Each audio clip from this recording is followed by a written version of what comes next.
Hey guys, today I have a Whirlpool Roper washer and electric dryer.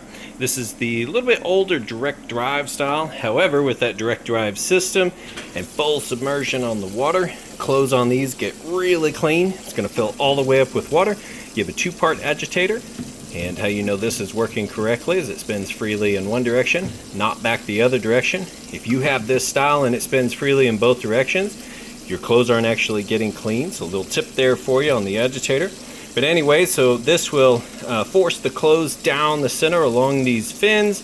There's four big fins on the bottom that spins the opposite direction, so the clothes do a really good job getting agitated in and amongst themselves, as well as these fins. That's why this style is hands down the best style to get your clothes actually deep cleaned. So once it's done filling up with water all the way up, I'll show you its full submersion, show you the agitator, and then show you that it drains the water out like it's supposed to, and then it has a nice, fast, smooth final spin cycle.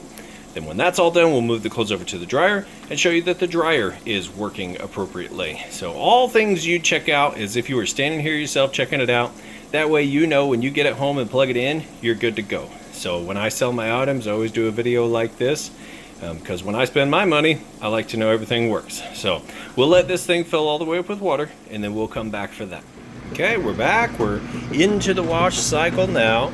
We filled all the way up with water, and we are chug-a-lugging along. So you can see full submersion on the water there. You can hear the agitator kicking, and that's this sound here. It makes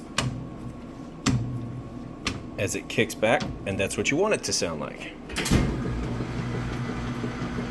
Alright, so I'll show you that the drain works properly next. Alright, we're moving over into the drain cycle now. And it's draining that water out nice and fast. I put a little towel here because sometimes these direct drive styles are a little more powerful and they kick water out really fast. But you can hear it draining that water out nice and fast. And I'm not going to lift the lid up because that will interrupt the drain cycle.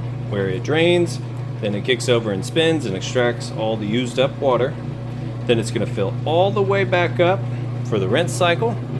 It'll agitate there for a bit, and then it's going to drain all that water out on the final spin cycle, which is what I'll come back for next to show you that everything's spinning nice, fast, smooth, and sounds great. Alright, coming into the final spin cycle. Getting up to speed. And so what's going to happen here, I'm going to lift this lid up and the safety switch is going to kick in, so it will shut it down, but you'll be able to see before it puts the brakes on that it is spinning nice and fast. And as you can see from here, nice smooth operation.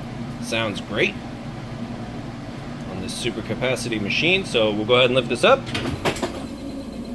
See, spinning nice and fast, and it comes to a full stop. So now we'll let this get back up to speed and finish spinning out. Once it's all done, we'll move over to the dryer. Alright, we've got the washer cleaned out now. You see it's nice and clean. We come over to the Whirlpool electric dryer, and we've got lint trap on top. Just want to make sure that gets clean for each and every load so the dryer's got good airflow. Let's see, also super capacity, heavy duty. We've got it set time dry, which is a high heat setting, 60 minutes. Should be more than enough to get this load all the way dry. Air fluff, no heat setting, low heat on automatic and high heat on automatic. So 4 options here for your heat. And I'm going to show you that it is in fact heating like it's supposed to. It's about 74 degrees on top of the dryer. So we'll go ahead and open this. Be able to see everything's tumbling right inside the heating element tube. It's nice and hot, a lot of heat coming out of that tube there, which mixes with the clothes, dries them, and exits right there where the lint trap catches any additional lint. Close her up, hit start. You've got an on-off signal for your, or switch for your signal here. It's nice to be able to turn that off sometimes. And as you can see in here, sounds great. I'll go ahead and get these listed up for sale. Now you know everything on them works perfect. If you have any questions at all, feel free to reach out. I do appreciate you taking the time to watch my video. Thanks, you guys have a great day.